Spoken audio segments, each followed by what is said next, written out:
Hello, hello. Welcome to Your Home by Design, the podcast where we talk all about our homes and how they affect our health and well-being. Some episodes we delve deep into the research and some we just chat. I'm Nico, an interior designer and researcher passionate about bringing forward the findings so that you can improve your lifestyle and well-being. Grateful to have you. Let's do this. Welcome to today's episode. Today, we're going to break down the steps you need to tackle any home project. I use the analogy of planning like a puzzle, and I'll explain what that is and how, if you plan like a puzzle and use these steps, you will be confident and sure of where you're heading and where you want to end up. Things will feel much clearer and more focused. You'll be able to execute on decisions, things will go smoother, and you'll be much happier with the outcome, which ultimately means your home projects can be exciting and rewarding, leaving you with a home that's beautiful and beneficial. I'll start off today's episode defining plan it like a puzzle, and then I'll get into some quick research on why you need to plan effectively and how planning and goal setting benefits you. I'll then dive into the 8 steps you need to tackle any project effectively. If you've ever wondered how to approach and successfully complete a project, this episode is for you. Welcome, let's get going. So as an interior designer, my goal is to know the outcome of what something will look like before the hammer hits the nail. Now, this doesn't just happen, right? In fact, the best designs are conceptualized, discussed with a team, and every detail is thought through, planned, and proposed for a reason. And there are a ton of things that go on before designers start making selections and putting forward conceptuals. So I came up with the analogy of planning like a puzzle, because after the gathering of information and details and planning processes and conceptualizing and material selection, you are left with a big picture. And that big picture is made up of a bunch of small pieces, like a puzzle. It's my job, and if you're the one heading your project, your job to put those pieces together one by one. Each piece creates the whole. So if you imagine your project like a puzzle, each piece should be decided and planned ahead of time. If you want to have a successful renovation, redesign, or even just a revamp, everything has a place, and the picture is not complete without all of those pieces. So before I get into it, the pieces and the steps and stages, let's chat about some research. And I think this information is important because ultimately, when you are working on a project, you are planning and setting goals. So back in episode 18, I think that was only a few episodes ago, the episode is called The Pitfalls of Impulsive Decision Making. I shared some research that I just want to mention today and to remind you if you haven't listened to that episode. And the first thing is that if we take into account our values when we're tackling a project in our home, we will feel more satisfied and fulfilled. So you may wonder how values play into your interior design or interior decor. You can definitely go check out episode 18 to hear a little bit more about that. But basically, I used an example of how you might honor your value in a home project. And one of them was if your value is quality, then you'll want to honor that in every decision you make. If you value quality, then you're going to think about, maybe you're doing more custom things, maybe you're doing more craftsmanship, maybe the level of detail is higher. So you're going to always check back to that value of yours to make sure that it's in line with who you are and what you stand for. If you honor your values, whatever they are, then your project will feel more in line and consistent with who you are and what you're all about. The other thing that I touched on was that the research suggests that we often go for immediate rewards over delayed. So things that are going to be right away, quick, fast, versus having to wait on things or even delay decision making, which you will want to have in mind when you're starting on a project. Because if you keep this in mind, then you can check in as you go and ask yourself, am I doing this or that because it's faster and it feels easier? So just a little reminder, good things come to those who wait, my friend. So just be cautious there. So anyway, that's my recap of episode 18. I just wanted to mention those two things, but I want to share some more research because I really think it's important to have this understanding before heading into tackling any project. So in order for you to have a successful project, no matter the size, planning is key. Planning is key for any size because big or small, there is a desired outcome. And we often think about planning when we do goal setting in our day-to-day lives. So, you've heard how important it is to set goals and plan for things. Even just daily tasks, that could be a workout routine or your meal plan. But in so many areas of our lives, we recognize the importance of goal setting and planning. And really, goal setting is a map. It's the destinations and the steps to get there. It's essentially the big picture and all the little pieces that you need to create that big picture.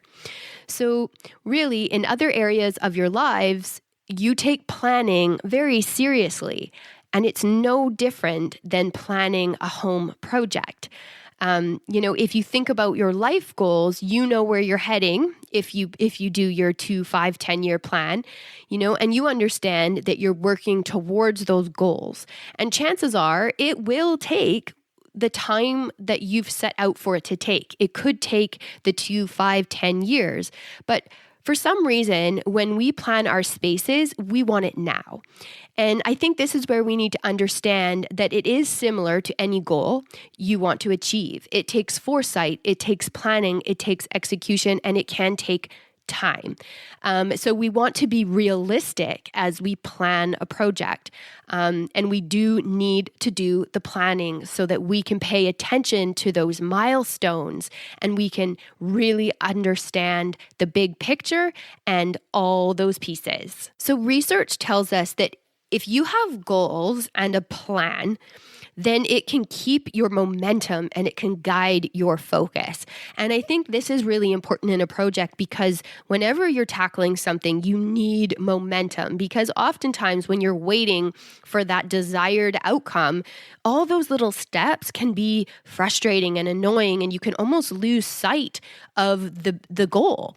But if you have already set out that goal and you have a good plan, then it just keeps your momentum and it guides your focus.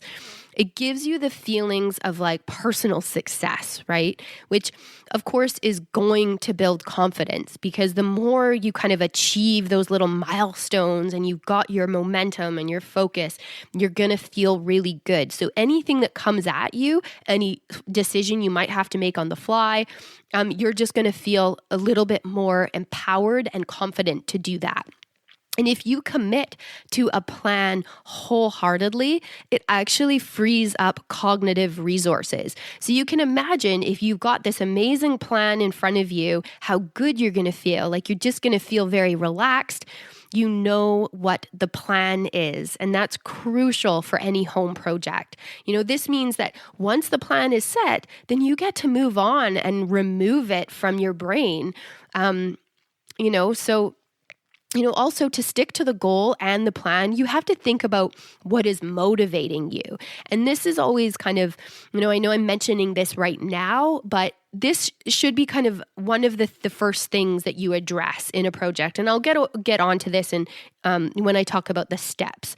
But just to make mention that you really need to think about what is motivating you. Why are you making these changes in your space? What's the reason? Because if you align this to your goals, then that's going to keep your focus and momentum even more.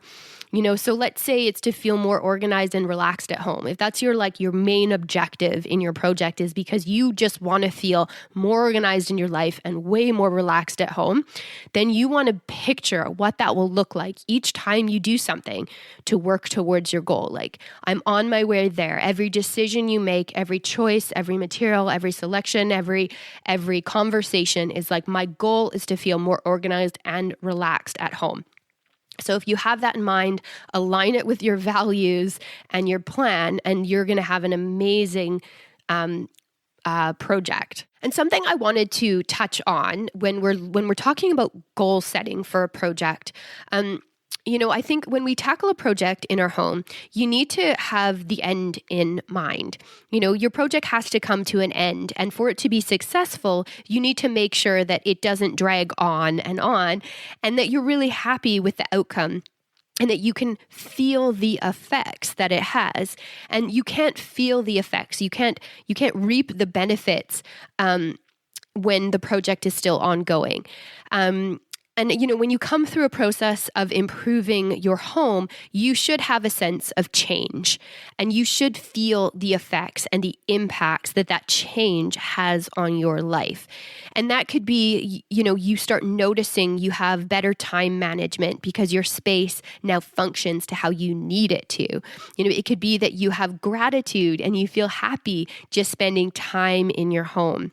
You may notice that you get out of bed in the morning with a little more energy and stamina. And you may see yourself tackling things just in your day when you're not at home with more follow through and execution. So in order for you to reap the benefits, it really has to come to an end, okay?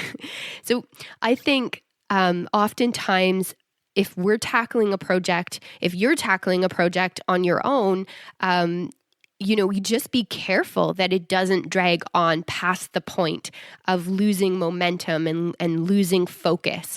You really want to see it through, and you want that follow through. So make sure in your goals that you put a plan in place for when you want it to complete. Your home will always evolve as you do, so you'll always be changing things, but in terms of the project, make sure that it completes, it finishes, and that you get to actually live in your home complete. Because I think, it really has a negative effect on you when you're living in an ongoing project.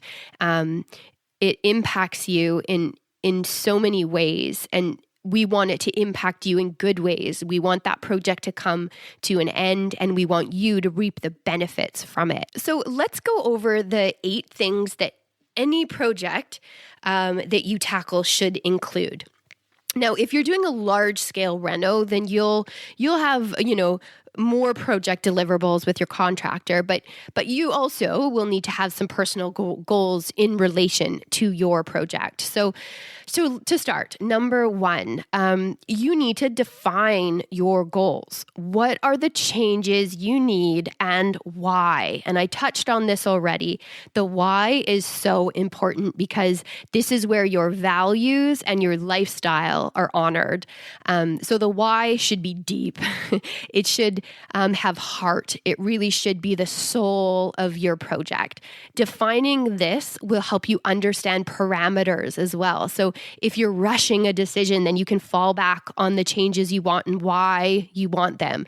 The why really defines your concept. So this is the underpinning to every decision that you're going to make. So this step is very important. And this one should take you some time to really define and delve deep into. So number 2 is budget.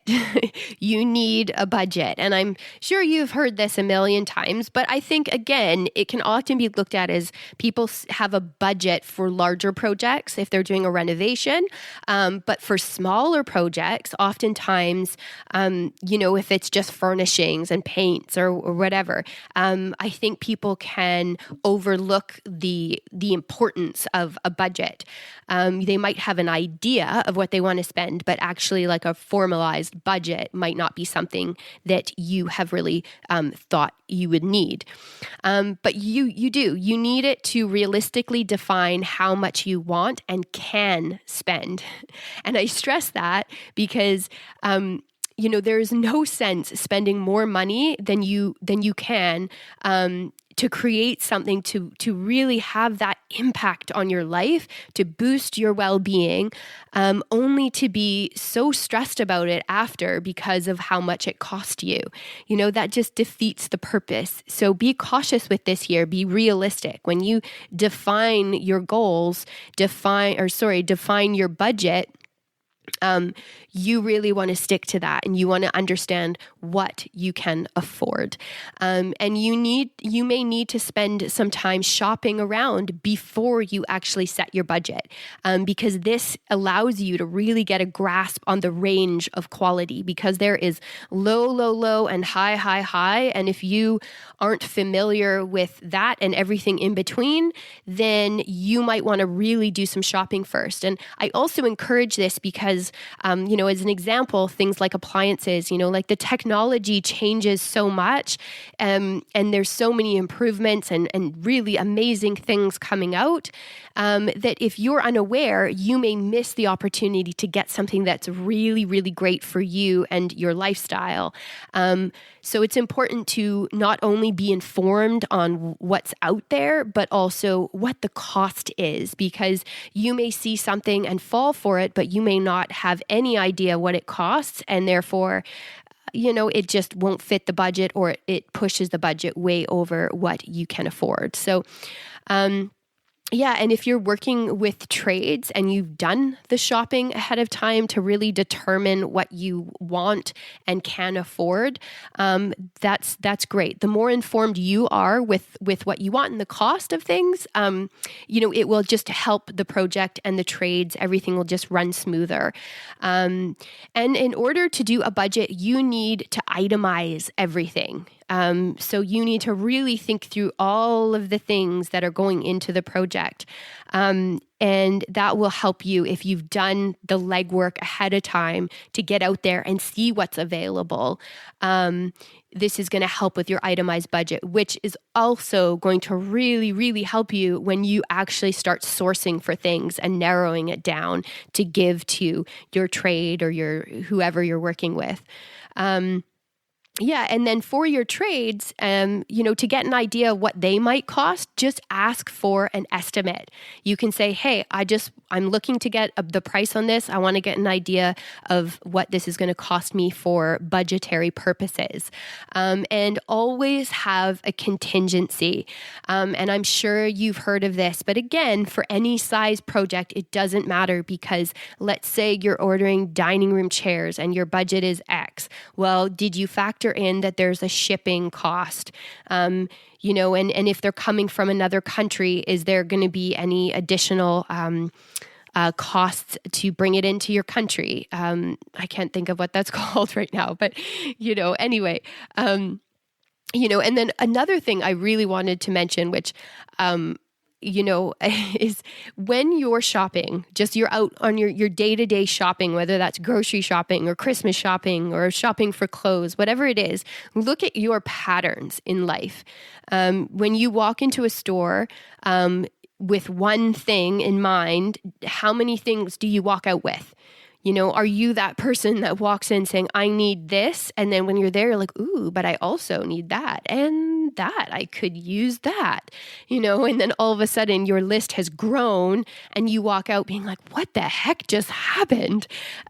So look to your patterns, because that's something to be aware of, because if that's what you do when you shop for clothes or food or whatever, chances are that's going to happen when you're shopping for your home.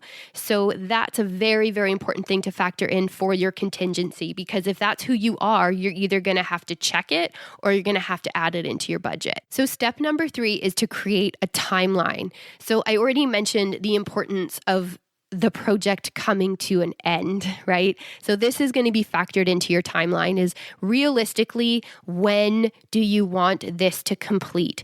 And, if you have your itemized list of everything that you need, as you go do your shopping to get all that itemized list and get an idea of prices and what's out there, also ask, what is the lead time on this or that? How long is this going to take to arrive to me? Now, it may change depending on when you see it to when you purchase it, but you should have a pretty good idea of how long the things are going to take to get to you. So say you're just updating your furnishings. Well, some stores can get it to you within a week, while others, it could take 6 months or more. So while you're making your itemized list for budgeting, make sure you jot down the ETAs. And also, your timeline, you need to understand, if you can handle things being in a mess and not being finished. Because, if it's a renovation project, even if it's a little revamp and you're just doing minor renovations, you want to factor that timeline in, is like, how long is this going to impact my life? Because, let's say you're renovating your kitchen and you're out of a kitchen for 3 months. This can happen. It can take longer. You never know the kind of hurdles that might come up. So be realistic here too. Go through your timeline with your trades, with the contractors, get everything down, and just try to be as realistic as possible and plan for the what ifs. If it takes longer and you're the type of person that cannot handle things being unfinished, or you can't handle a mess, what are you going to do? What's your backup plan? Can you go away on a holiday, or can you go stay with a friend, or whatever it might be? Try to plan for that, because ultimately you're just wanting to do emotional damage control, right? You want to eliminate as much stress as possible. So definitely to create a timeline is a key here. Okay, so step number 4 is design. So this is a pretty big step because there's a lot within this, but just to kind of condense it down and give you an overall step here. But this is an area that if you need to hire someone to help, this is a great area to do this. So for instance, if you need floor plans or a kitchen layout, or if you're reworking your floor plan, it doesn't have to be materials and fittings and fixtures selections.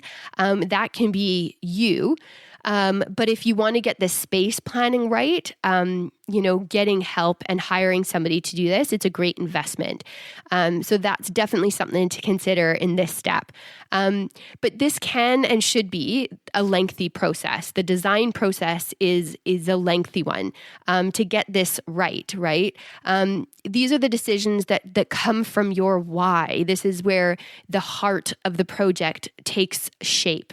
So if you have your why clearly defined, your concept, then you can base all your decisions off of this.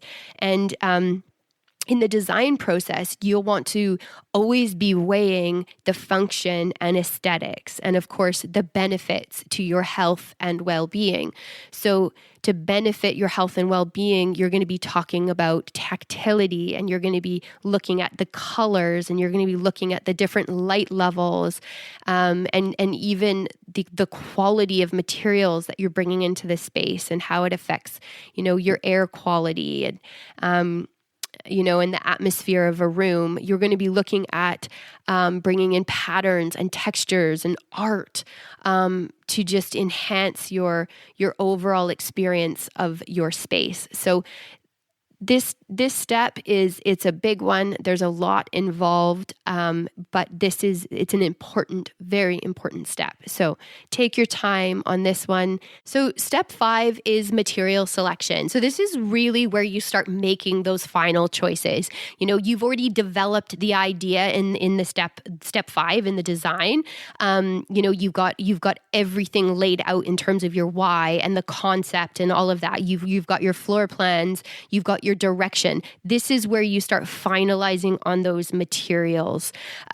So, your fixtures, your fittings, your appliances, your lighting, your plumbing, your furniture, your rugs, your paint, your tile, your whatever it is. This is kind of that step where you're getting it all in line.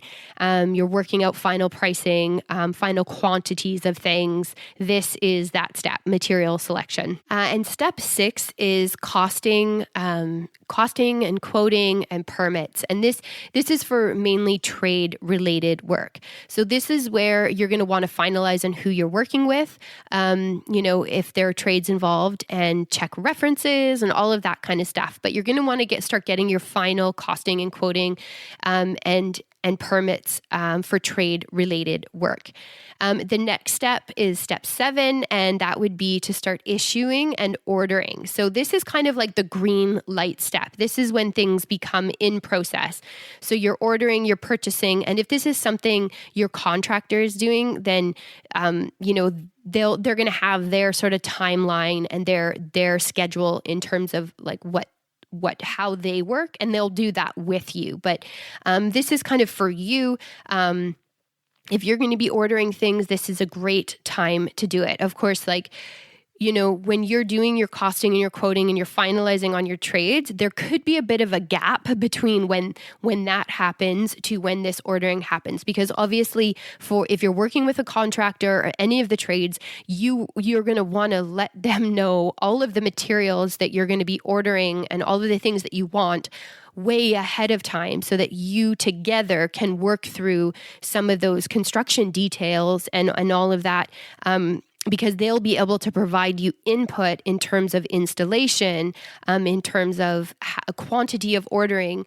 And also, this is a part too, depending on what it is, but most contractors will do the ordering. And you can have that discussion with them if it's something, hey, I'm going to tackle this, I'm going to take this and order this, and you order that. Like, you can have that conversation, but the key is that nothing gets missed and everything you need is ordered and everybody's happy with it. But it is so important to be super transparent with your contractor and to have very, very good open communication so that they understand where you're at and what you've selected and what you want to order before you order it. Because that's how things run much smoother, and that's how you have more of a successful project. Now, of course, I'm talking about if you're doing a renovation.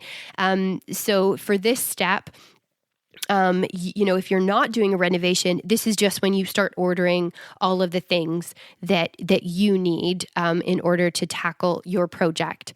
And step number 8 is execution and communication.